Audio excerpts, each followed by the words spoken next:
LJP प्रमुख चिराग पासवान का बयान सामने आया है। वे काफी आक्रामक मूड में दिखे। चिराग पासवान ने कहा कि बिहार के सीएम नीतीश कुमार संख्याओं के बारे में बात कर रहे हैं।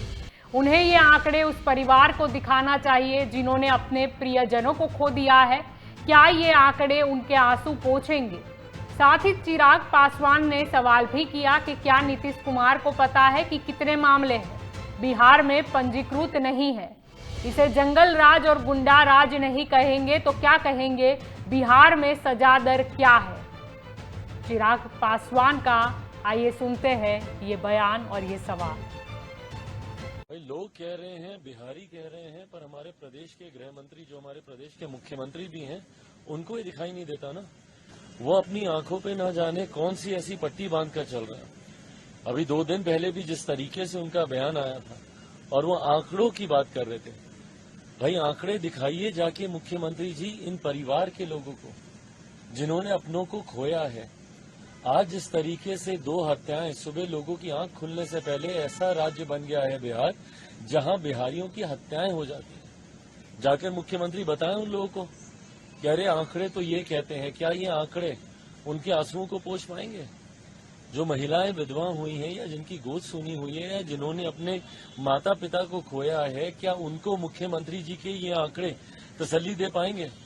और क्या एक बार भी मुख्यमंत्री नीतीश कुमार जी ने वहां जाना जरूरी समझा, किसी से बात करना जरूरी समझा? इनको इस बात की जानकारी भी है, गृह मंत्री होते हुए जो ये आंकड़े दर्शाते हैं, इनको इस बात की भी जानकारी है कि कितने ऐसे क्राइम्स हैं जो कि रिपोर्ट ही नहीं होते हैं बिहार में। आज की तारीख में भाई ये एक बड़ा स्ट्रगल बन गया है कि आप एफआईआर दर्ज कराने जाइए, आपकी एफआईआर दर्ज नहीं होती है। तो जब आप आंकड़े दर्शाते हैं, ये वो फेक आंकड़े हैं जिसमें से आधे से ज्यादा लूटमार, अपहरण, डकैती की तो खबरें ऐसी हैं जिसकी रिपोर्ट तक दर्ज नहीं होती है। इनकी पार्टी के राष्ट्रीय अध्यक्ष कल बोल रहे थे कि अरे आप लोगों के कहने से गुंडा राज आ जाएगा। तो बताइए भैया क्या है ये? इनके पटना के एसएसपी बोलते हैं कि 30 दिन में, 1 महीने में 30 हत्याएं हुई हैं। 1 महीने में 30 हत्याएं पटना की बात कर रहे हैं। तो भूल जाइए भैया बाकी के जिलों के क्या हालात हैं।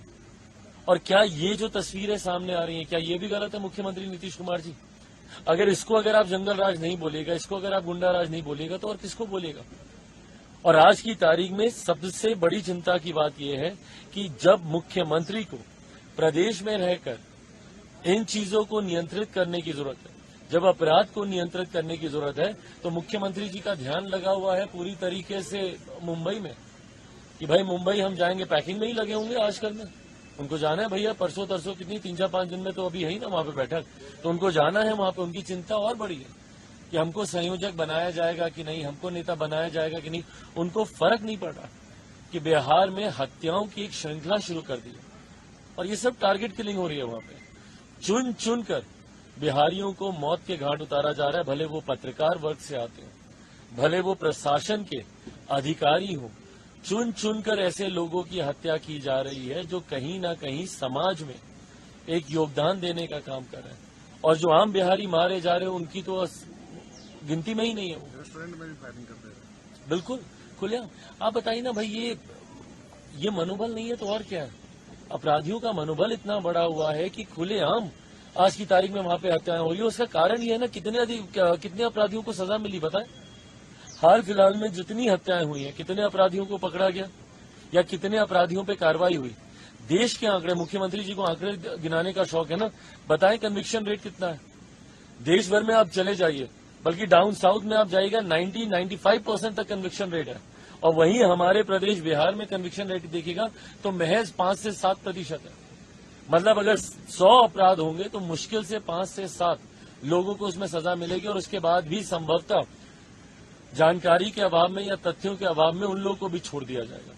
तो ये तो इन्होंने प्रदेश के हालात बना रखे। तो बताएं मुख्यमंत्री, अगर ये जंगल राज नहीं है, अगर ये गुंडा राज नहीं है तो और क्या? एक सवाल है राहुल गांधी को लेकर। लद्दाख में है वो और उन्होंने कहा है कि चीन ने भारत की जमीन हड़प ली और वहाँ लद्दाख के लोग हैं जो रोजगार के लिए मर रहे हैं और अपने ही जमीन पर वो नहीं मालिकाना हक जता सकते। भाई मुझे कभी कभी ताज्जुब होता है, राहुल जी जो अधिकृत जानकारी सरकार देती है, अपनी सरकार पे विश्वास ना करके कहीं सुनी बातों को लेकर जब वो जनता के बीच और आप अधिकृत मंच पे रखिए अगर आपके पास कोई ऐसी जानकारी है।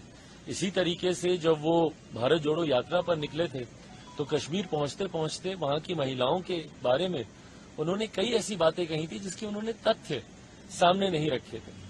बिना किसी अधिकृत तथ्यों के, विदाउट प्रूफ्स, विदाउट एविडेंसेस, इस तरीके की बातें जब आप कहते हैं तो वो समाज में भ्रम की परिस्थिति उत्पन्न करता है। अगर कोई ऐसी अधिकृत जानकारी उनके पास है तो जरूर उन्हें ये जानकारी सरकार के साथ उन्हें साझा करनी चाहिए। नहीं तो जो सरकार जानकारी दे रही है, हेड ऑफ द गवर्नमेंट, हमारे देश के प्रधानमंत्री आदरणीय नरेंद्र मोदी जी जो बातें कह रहे हैं, भाई देश के he is the head of the government. मेरा विश्वास है, देशवासियों का विश्वास है हमारे प्रधानमंत्री जी पर इस तरीके की बातें बिना किसी एविडेंसेस के सिर्फ कहने के लिए कह देना, ये समाज में डिस्टर्बेंसेस उत्पन्न करते हैं, उससे बचना चाहिए। अगर कोई सटीक जानकारी है आपके पास विद प्रूफ, प्लीज सरकार के साथ साझा करें, जरूर सरकार उस पर कार्रवाई करेगी।